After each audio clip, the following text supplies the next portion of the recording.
How's it going, everybody? Appreciate you for tuning in. So, first things first, give it a like, follow, subscribe. You already know all that good stuff. Get that out of the way. With this weekend, obviously being such a big weekend for college basketball, you got March Madness, the bracket reveal on Sunday, and we know how the country becomes. Everybody becomes a college basketball fan. Even if you don't actually watch the game, you probably fill out a bracket and you go off and you maybe win an office pool or something. NFL free agency, we've kind of hit that period where a lot of names have come off the board. A lot of the big names are signed to new places or re signed or whatever. And you can kind of take a moment to reflect back on what your team has done so far. So that got me thinking, how, and this is my question to you, paying, listening to this. How do you view your team's strategy? Because we know no two teams are alike. So one team's approach is going to be different than another. And I just want to know, how do you feel about your team? So, for example, I look at a team like Jacksonville, right? Jacksonville made strides last season. You know, they were a top team in the AFC. They won the AFC South, which was, a couple of years before that was the last time they had been in the playoffs. It seemed like a bounce back season for Trevor Lawrence. And now they go into this offseason, with the way that they ended their season, losing to Buffalo in a game that some thought they probably should have won. Their approach has been they've re-signed some of their own guys. They haven't necessarily brought in a lot of, outside pieces into the building. And they've let go. Devin Lloyd has gone on, signed elsewhere. Greg Newsome and Travis Etienne, which, gotta remember, we have to say Etienne now, as he said in his introductory press conference with the Saints. So if you're a Jags fan, are you fine with the team basically telling you that they're going in the right direction? They think the guys that they re-signed were pivotal parts, and maybe that means some of the depth pieces that they've built up, they're going to give them bigger roles, and they think the team will continue on that trajectory. Because we also have to remember, the offseason, free agency is only one part of the offseason.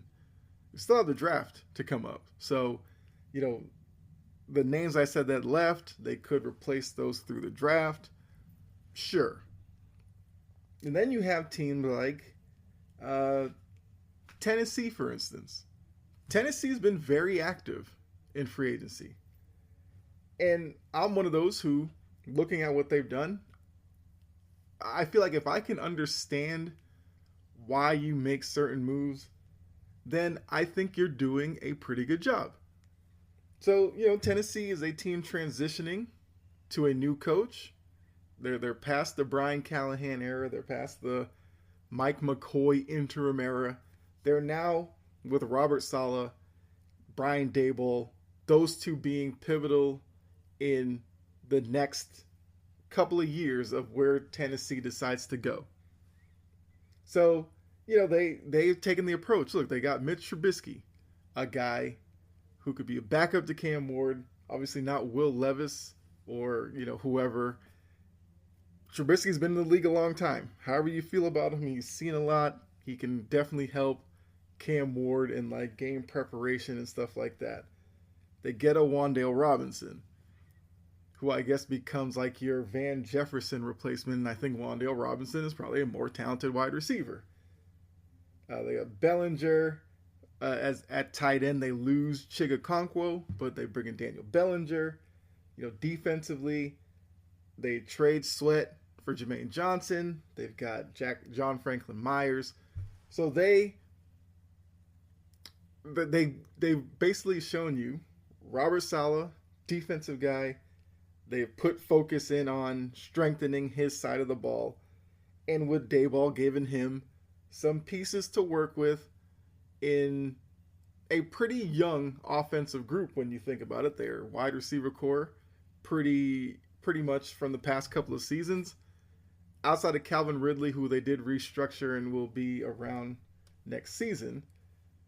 But yeah, I just wonder how fans look at approaches by their team. Because look, you guys know I'm a Patriots fan, so as a Patriots fan, there are a lot of other Patriots fans that have basically taken this offseason and gone, get AJ Brown. That's like the only move they've been caring about all offseason is AJ Brown.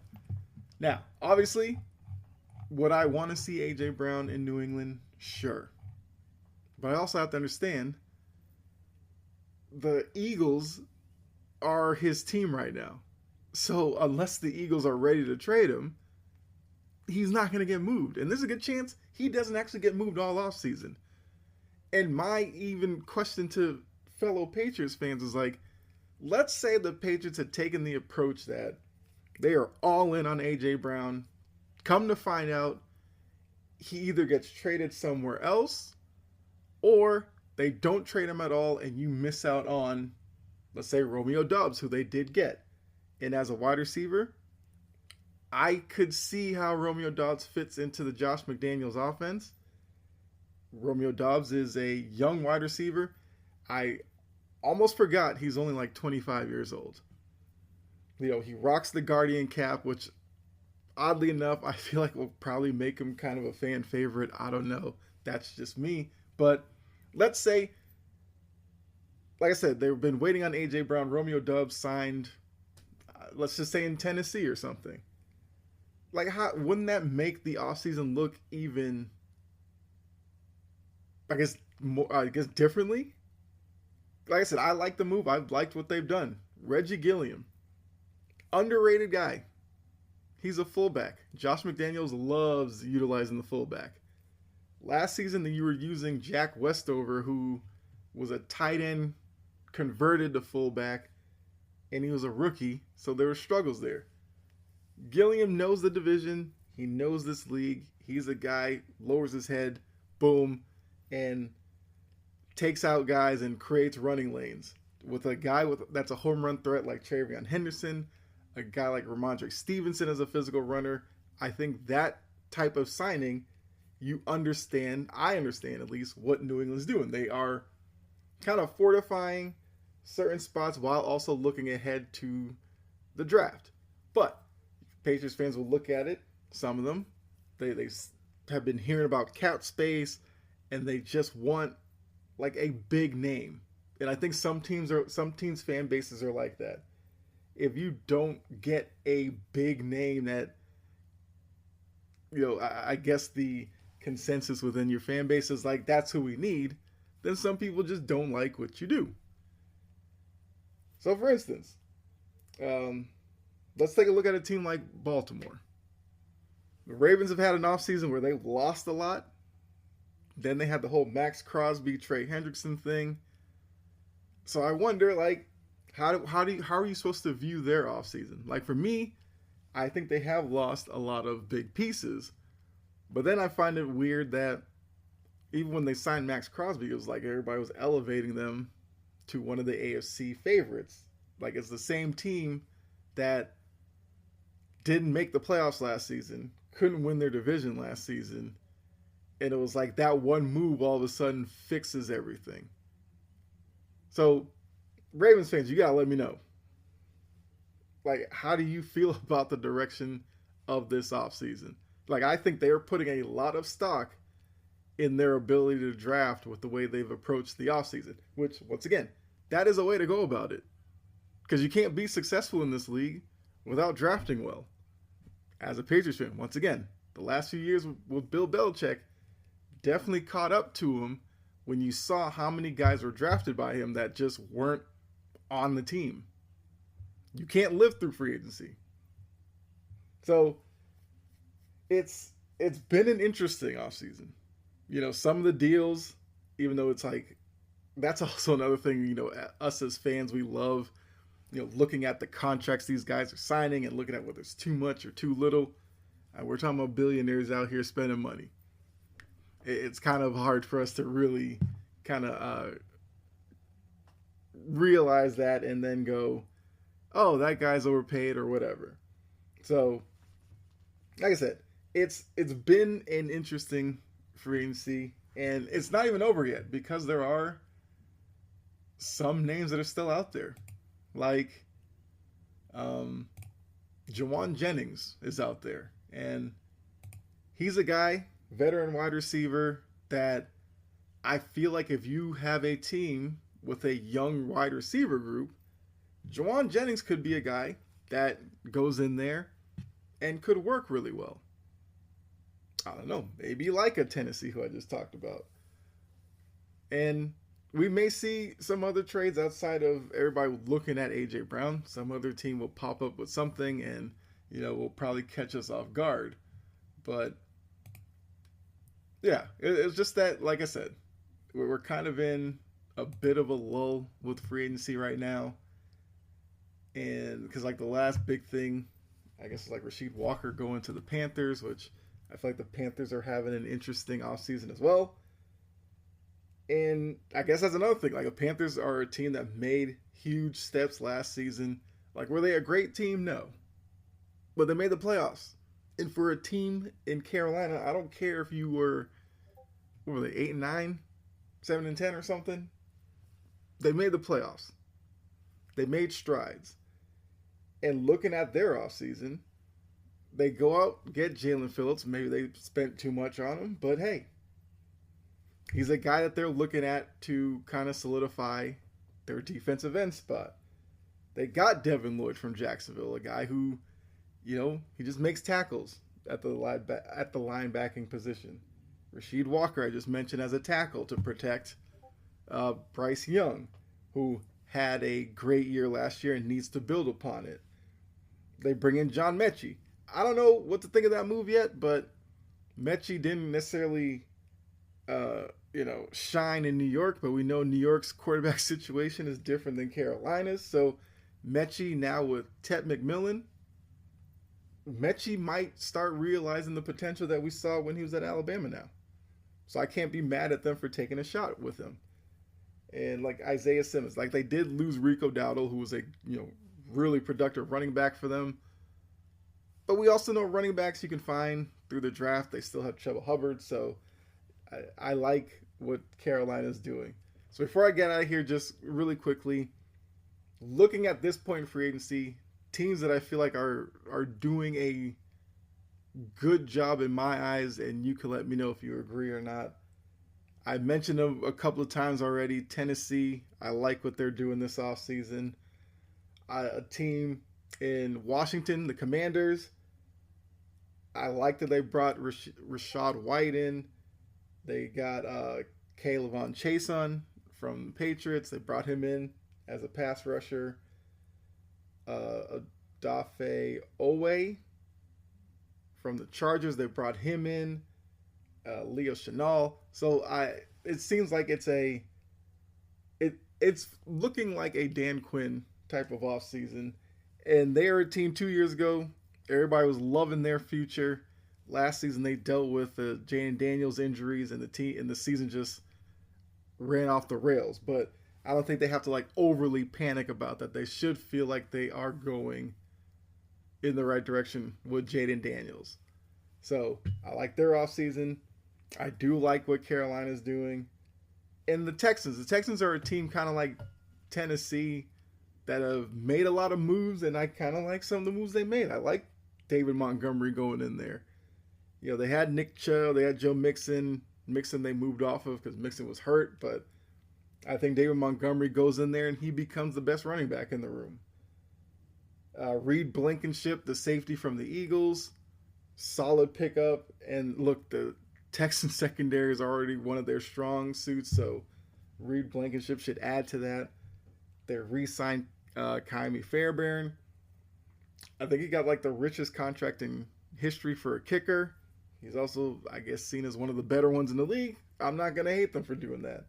And they re-signed Danielle Hunter on a 1-year deal, seemingly. That's going to probably be like his last year in Houston. I don't know, but that's a solid offseason. They've done other moves. Like, those are just the names that stood out to me. And then quickly, losers, and this is just I don't know. I guess it's perception on my end. Because even, to sit here and be like winners and losers, we don't know how these pieces fit and the pieces that some teams lost, whether or not they can replace them. But just looking right now, I have Baltimore as a loser. Of note, they re-signed John Simpson on the O-line. Fine. They got Trey Hendrickson after the whole Max Crosby debacle. They got Jalen Hawkins from the Patriots, who is a good safety. Baltimore does need secondary help. I get it. The reason why I have them as a loser, they lost Linderbaum, they lost Likely, lost Draymond Jones, who they traded for in season from Tennessee and then just let him walk out the door. They lost Keaton Mitchell, who was like their change of pace running back with Henry and Justice Hill. They lost their punter, Jordan Stout, which, I mean, a punter, whatever. But they lost Patrick Ricard, which might be the biggest loss out of that group because Patrick Ricard is so vital to Baltimore. But, once again, in saying that they're a loser, you got to remember, they've changed coaching staff. So Minter and his staff might have a different vision for the Ravens roster. So those guys who they necessarily lost, I'm just going off of what they've been to Baltimore and not necessarily how they even would fit with Jesse Minter's vision for the team.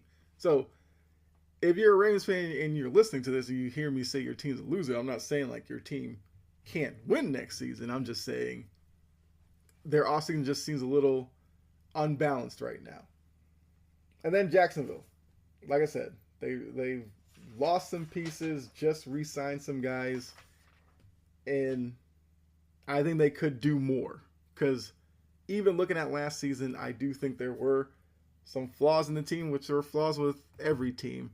So I wouldn't want them to necessarily be stagnant and think, oh, we'll just bring back the same team basically and be better. Because I think, the rest of the AFC around them will be just as strong, if not stronger. I think most people will be looking for Baltimore to kind of bounce back a little bit. Pittsburgh could potentially be a better team next year because I do like some of the moves that they've made. The Bengals, we'll see. I don't know. They spent some money on defense. We'll see if it's was worthwhile. And even in their own division, I think Tennessee's going to be better. Houston probably will still be in the conversation. And the Colts, I mean, we'll see what their quarterback situation. They did re-sign Daniel Jones. How is he recovering from his injury? Will obviously tell a lot for their season next year. And when they eventually move Anthony Richardson, what do they get in return? So those are just my thoughts on free agency. Like I said, I would love to hear from you and know your thoughts about your team or, anybody else's offseason you like or don't like. Let me know and we'll talk about it. Once again, if you would like to, talk with me outside of these episodes, I do have a Discord. Feel free to join it. Like I said, if you need the link because you can't find it on profile or whatever, leave a comment asking to join the Discord. I will give you the link and, we can continue these conversations over there. So I appreciate you for tuning in. I really do. Let me know if you like this episode by hitting the like button. Simple as that. You can leave a review, leave a comment. If you're inclined to subscribe or follow me, I greatly appreciate it. But least you can do, hit the like button. So thanks again. Hopefully you're enjoying your day, your weekend, all of that. Until the next time I talk to you, be safe, God bless, and until then, I'm out of here. All right?